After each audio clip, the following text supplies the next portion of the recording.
ಮೊನ್ನೆ ಮನೆಗೆ ಕಳ್ಳರು ಬಂದಿದ್ರಲ್ಲ, ಆ ವಿಷಯ ಏನಾಯ್ತು? ಪೊಲೀಸ್ ಅವ್ರ ಕಡೆಯಿಂದ ಏನಾದ್ರೂ ಅಪ್ಡೇಟ್ ಸಿಕ್ತಾ? ಅಯ್ಯೋ ದೇವ್ರೇ, ಏನಪ್ಪ ಮಾಡ್ಲಿ ಈಗ? ಮತ್ತೆ ಯಾಕೆ ಸುಮ್ಮನೆ ನಿಂತಿದ್ಯಾ? ಮತ್ತೆ ರೆಕ್ಕೆ. ಸಾರಿ ಅಕ್ಕ. ನಿನ್ನೆ ಕೇಳ್ತಾ ಇರೋದು ಏನಾಯ್ತು? ಅದಮ್ಮ, ಕಳ್ಳರನ್ನ ಪೊಲೀಸ್ ಸ್ಟೇಷನ್ ಕಳಿಸ್ಲಿಲ್ಲ.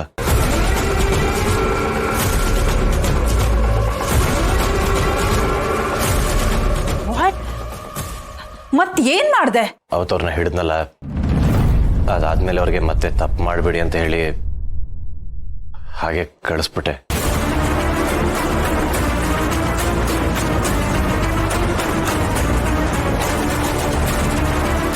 ನಾನು ಅವ್ರಿಗೆ ಪನಿಷ್ಮೆಂಟು ಕೊಡಲಿಲ್ಲ, ಪೊಲೀಸ್ ಅವ್ರಿಗೂ ಇಟ್ಕೊಡ್ಲಿಲ್ಲ.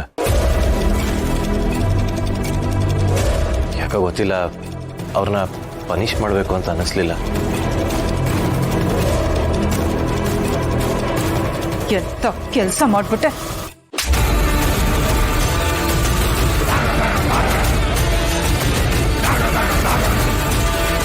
ಇಡಿಯಟ್.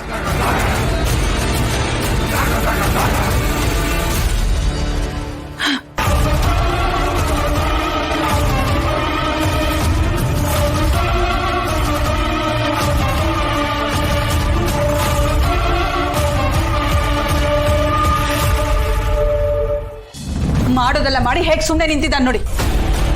ಆದ್ರೆ ನಾನ್ ಸುಮ್ಮನೆ ಇರೋದಿಲ್ಲ ಪ್ರೀತಮ್. ಹೇಳು, ಯಾಕೆ ಹೀಗೆ ಮಾಡ್ದೆ? Answer me. ಹೇಳೋ ಪ್ರೀತು, ಯಾಕೋ ಹೀಗೆ ಮಾಡ್ದೆ?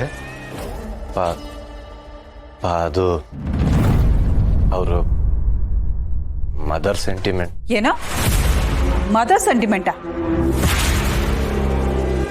ಏನ್ ಹಂಗಂದ್ರೆ? ರೋತ್ ಕಳ್ಳರ ಮೇಲೆ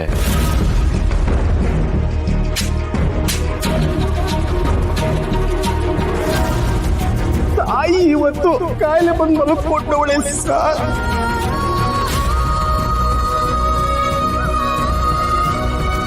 ಅದಕ್ಕೆ ಅವ್ರನ್ನ ಹಾಗೆ ಕಳಿಸ್ದೆ. ಸರಿ ಹೋಯ್ತು. ಇಂಥ ಕರಳು ಕಿವುಚೋ ಕಥೆನ ನನ್ನ ಲೈಫಲ್ಲೇ ಕೇಳಿರ್ಲಿಲ್ಲ. ನೋಡಿದ್ಯಾಕ? ಇದಕ್ಕೆ ಹೇಳೋದು, ಟ್ಯಾಂಕಲ್ಲಿ ಏನಿದೆಯೋ ಟ್ಯಾಪಲ್ಲೂ ಅದೇ ಬರೋದು ಅಂತ.